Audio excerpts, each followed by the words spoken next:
Número 8. Masacre en Aurora. El 20 de julio de 2012, aproximadamente media hora después del estreno de Medianoche del Caballero de la Noche Asciende en el Cine Century 16 en Aurora, Colorado, un hombre vestido con ropa táctica se levantó de la primera fila, lanzó granadas de gas lacrimógeno y disparó 76 tiros a la audiencia utilizando numerosas armas de asalto. De las 400 personas dentro del teatro, 12 murieron y 70 resultaron heridas, 58 de ellas por disparos y otras 12 en la lucha por escapar. La policía se apresuró al lugar y en cuestión de minutos arrestó al agresor, que vestía un chaleco de carga, una máscara antigás, un casco balístico y protección antibalas. Debajo de todo el equipo, el cabello del tirador estaba teñido de rojo brillante y, según los informes, se refirió a sí mismo como el Joker. Su verdadero nombre era James Holmes, y su comportamiento tranquilo y desconectado durante su arresto se sumó a los aspectos extraños de su crimen. La policía encontró su apartamento con una trampa explosiva, que incluían 30 granadas de mano caseras conectadas a una caja de control en la cocina. En 2015, después de que los fiscales rechazaran la oferta de Holmes de declararse culpable a cambio de evitar la pena de muerte, fue declarado culpable de 24 cargos de asesinato en primer grado, 140 cargos de intento de asesinato en primer grado y un cargo de posesión de explosivos ilegales. Su familia suplicó que lo libraran de la pena de muerte, alegando que Holmes tiene una enfermedad mental grave. Los miembros del jurado no lograron llegar a una decisión unánime con respecto a la pena de muerte, lo que resultó en 12 cadenas perpetuas sin libertad condicional. En 2018, William Reed, uno de los psiquiatras designados por la corte que habló extensamente con Holmes sobre sus crímenes, escribió un libro sobre su experiencia al interactuar con el criminal, llamado Una noche oscura en Aurora, dentro de James Holmes y los tiroteos en el teatro de Colorado. En una entrevista con los medios, admitió que la conclusión del libro sobre el funcionamiento interno de la mente del asesino podría decepcionar a los lectores, afirmando: la respuesta, y esta es realmente la respuesta que no es muy satisfactoria, se encuentra en una confluencia compleja e inimaginablemente detallada, que no podemos replicar porque no podemos verla en su totalidad. Una gran parte es lo que está escondido en la mente de Holmes, que él tampoco puede verlo. Número 7. Fraude de identidad más allá de la tumba. En febrero de 1992, un paciente que se hacía llamar Thomas Hughes sufrió un ataque cardíaco y falleció en el hospital Danbury de Connecticut. El personal del hospital pronto descubrió que toda la información de identificación que el hombre les dio era falsa, lo que los llevó a ellos y a los detectives de todo el país a una búsqueda aparentemente interminable para determinar su identidad real.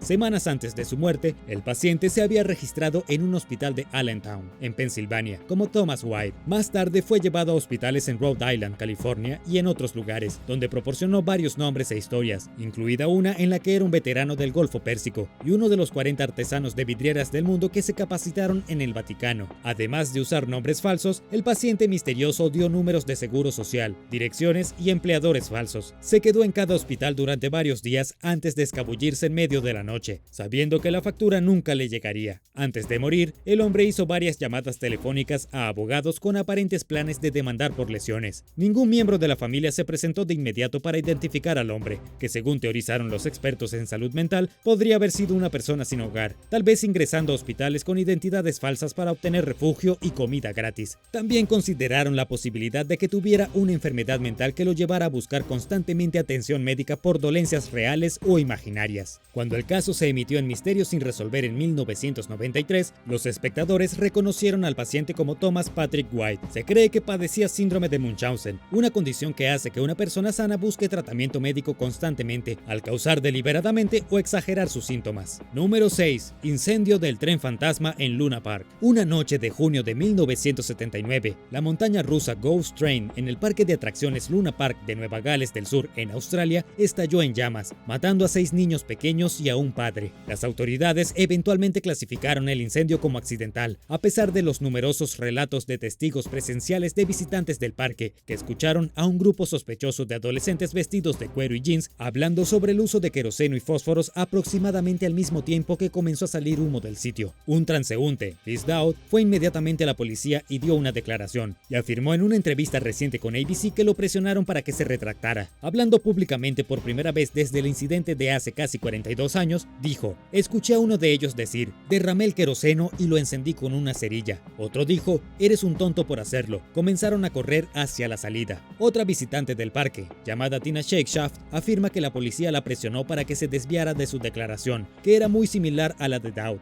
Ella se negó y finalmente cedieron, pero Shakeshaft nunca fue citada para testificar en una investigación judicial. La búsqueda de los criminales se irrumpió abruptamente la noche siguiente y las transmisiones de noticias afirmaron que la policía no encontró circunstancias sospechosas, a pesar de que para entonces habían recibido relatos de testigos presenciales de los adolescentes y su discusión sobre el uso de un acelerador para prender fuego a la montaña rusa. Incluso el superintendente de personal del parque, Alan Chappell, dijo que había reprendido a un grupo de jóvenes que coincidían con la descripción de los sospechosos esa misma noche, y el operador de la atracción recordó haberlos visto entrar en la cola minutos antes de que estallara el incendio. Pero estas historias supuestamente han caído en oídos sordos, y los sospechosos nunca fueron encontrados después de apenas ser buscados. El inquietante evento es el tema de un nuevo documental de la ABC, que finalmente brinda a los testigos pasados por alto la oportunidad de hablar sobre lo que vieron y escucharon, pero su decisión de participar tiene un costo. Dowd, Shakeshaft y otros describen vivir con miedo, mirando constantemente por encima de su hombro y preguntándose si los criminales alguna vez los alcanzarán por atreverse a romper su silencio. ¿Por qué crees que este incidente se ha mantenido tan callado? Déjame saberlo en los comentarios, y no olvides suscribirte y darle me gusta al video si aún no lo has hecho. Número 5. La desaparición de Margie Jelovsik. Margie Jelovsik era una joven viuda que administraba una taberna en Gary, Indiana, cuando conoció a un miembro de una pandilla de motociclistas de alto rango llamado Randy Matt Yeager en 1996. Los dos se llevaron bien, y sin que Margie lo supiera al principio, Yeager tenía antecedentes. Además, él y otros miembros de la pandilla Outlast Chicago estaban bajo investigación federal por una larga lista de delitos adicionales, incluido crimen organizado, tráfico de drogas y asesinato. El comportamiento de Margie cambió de manera preocupante a medida que progresaba su relación con Yeager. Se distanció de su familia, y cuando Yeager y otros 17 sospechosos fueron acusados de sus crímenes, se volvió aún más dedicada a él. En lugar de huir de las evidentes alertas que tenía delante, Margie se mantuvo al lado de su hombre, incluso después de que él huyó de la ley. Se volvió paranoica por estar bajo vigilancia y temía constantemente que las autoridades alcanzaran a Yeager. Varios meses después, Margie desapareció, dejando atrás su automóvil, equipaje, efectos personales y su inhalador en el que confiaba para tratar su asma. La familia de la mujer sospechaba que Yeager había secuestrado a Margie, pero las fuerzas del orden se apresuraron a asumir que su desaparición fue voluntaria. El Servicio de Alguaciles de Estados Unidos finalmente alcanzó a la pareja en 2014, después de rastrearlos en México, donde aparentemente habían estado viviendo durante 17 años. Yeager fue detenido, pero desafortunadamente Margie murió, después de que las autoridades lideraran una persecución a alta velocidad y chocaran el vehículo que conducía. Número 4. Hombre manipulador. La manipulación psicológica es posiblemente una de las armas más pasadas por alto, pero peligrosas, que los criminales a veces usan para llevar a cabo sus sucias acciones. Este fue ciertamente el caso cuando un estafador llamado Thierry Tilly fue condenado por estafar a 3 generaciones de una rica familia aristocrática francesa de su fortuna de $5 millones. En los años 90, Tilly convenció a 11 miembros de la familia Bedrines que eran objetivos de un siniestro complot masónico, del que solo él podía salvarlos, con sus supuestas conexiones de alto rango como agente secreto y descendiente de la nobleza austriaca y húngara. Después de programar a sus víctimas con paranoia colectiva, Tilly se apropió de parte de su dinero, propiedades, joyas y obras de arte. Hasta el día de hoy nadie sabe qué pasó con el dinero o los objetos de valor. Las víctimas de lavado de cerebro se volvieron cada vez más retraídas con el tiempo y finalmente se atrincheraron dentro de su hogar ancestral, que las autoridades francesas confiscaron en 2007, después de dejar de pagar sus impuestos. A partir de ese momento, el grupo pasó de un hogar suburbano a otro, viviendo en el anonimato y permaneciendo apartados del mundo exterior. Temiendo por sus vidas, finalmente se mudaron al Reino Unido a instancias de Tilly. En un momento, cuando un miembro de la familia dudaba de la autenticidad de Tilly, fue acusado de estar involucrado en una red del mal y posteriormente desterrado. Tilly también puso al grupo en contra de otra pariente, Christine de Bedrines, a quien golpeó, humilló y amenazó en un intento por adquirir una llave que él creía que tenía de una fortuna familiar secreta, que en realidad no existía. Christine huyó a Francia en 2009 e informó de los extraños acontecimientos a las autoridades. Tilly fue arrestado, pero el resto de la familia tardó varios meses en desprogramarse con la ayuda de un experto en cultos para darse cuenta de la gravedad de las acciones de Tilly contra ellos. A partir de ahí, se centraron en reconstruir sus vidas desde cero y recuperar algo parecido a la normalidad. Mientras tanto, Tilly fue enviado a prisión para cumplir cumplir una sentencia de 10 años bien merecida por sus crímenes. Número 3. Identidad olvidada. Imagínate despertar al borde de la carretera en un lugar desconocido y no tener idea de quién eres. Eso es lo que le sucedió a un hombre llamado Pierre en 1992, cuando se despertó en una zanja de California y no podía pensar en nadie a quien pedir ayuda desde un teléfono público. Todo lo que tenía consigo era una bolsa de lona azul y la única pista de su posible identidad era una tarjeta de la biblioteca de Boston de alguien llamado Pierre April. Los únicos recuerdos del hombre eran de San Diego, ubicado a 644 kilómetros al norte de donde recuperó la conciencia, y su recuerdo era, en el mejor de los casos, confuso. Con solo $17 en su bolsillo, el confundido vagabundo hizo autostopping a San Diego, con la esperanza de recuperar la memoria, pero cuando llegó allí, no reconoció su entorno. Un conductor de autobús lo llevó a un refugio para personas sin hogar, y pruebas exhaustivas llevaron a los expertos a creer que su amnesia era genuina e inducida por trauma, aunque admitieron que es muy inusual que alguien padezca la afección durante tanto tiempo como Pierre. Con el tiempo regresaron fragmentos de su memoria, incluidas visiones de una mujer llamada Carol, que él creía que era una ex compañera de trabajo, pero estas memorias compuestas inicialmente no lograron establecer conexiones fructíferas. Finalmente, al ver el caso en misterio sin resolver, una ex compañera de trabajo llamada Carol llamó al telecentro del programa e identificó al hombre como un ciudadano canadiense llamado Pierre April, como lo había indicado su tarjeta de biblioteca. La familia de Pierre dijo que estuvo desaparecido durante al menos 5 meses, antes de que supieran de su paradero. Afortunadamente, después de reunirse con sus seres queridos y mirar fotos y otras cosas del pasado, la memoria de Pierre regresó, pero los detalles que rodearon su desaparición siguen siendo en gran parte desconocidos hasta el día de hoy. ¿Tú qué crees que le pasó a Pierre? Número 2. Un asesino. Bernie Tidd era un miembro muy querido de la comunidad con reputación de ser amable, servicial y con los pies en la tierra. Fue con este encanto manipulador que el funerario de Texas encontró una compañera poco probable en una mujer llamada Marjorie Nugent, cuando ayudó a organizar el funeral de su esposo en 1990.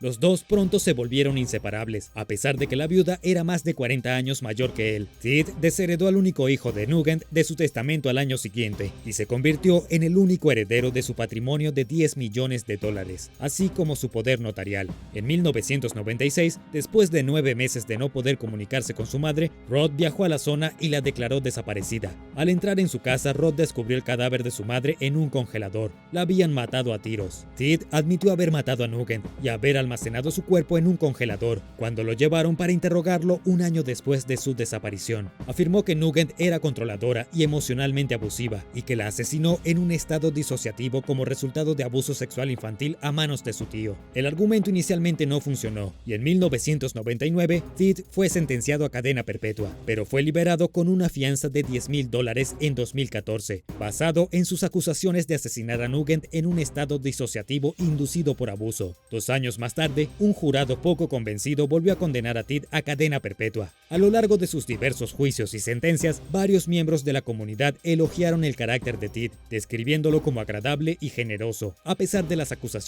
en su contra y la abrumadora evidencia de que era culpable. Número 1. Esclava sexual rusa. En los últimos años han circulado rumores en las redes sociales que afirman que, en 2014, una peluquera rusa llamada Olga Sayak dominó a un hombre que intentó robar su negocio y robar sus ganancias. Esto sucedió en la ciudad de Meshov, ubicada a unos 250 kilómetros de Moscú. La historia alega que Olga golpeó al intruso, llamado Víctor Yasinski, lo desnudó, lo ató a un radiador, lo alimentó a la fuerza con Viagra y lo mantuvo como esclavo sexual durante 3 días. Olga supuestamente se apiadó de Yasinski después de agredirlo sexualmente durante 3 días y lo liberó con la condición de que no la denunciara a la policía, pero rompió su promesa y acudió a la policía, que lo arrestó por robo y acusó a Olga de secuestro y agresión sexual. Aquellos que tuvieron la presencia de ánimo para verificar estos hechos encontraron difícil determinar si la historia era cierta, debido a la escasez de información confiable disponible sobre la supuesta experiencia. Un sitio web investigó el asunto y se enteró de que la historia supuestamente apareció en un periódico local en Meshov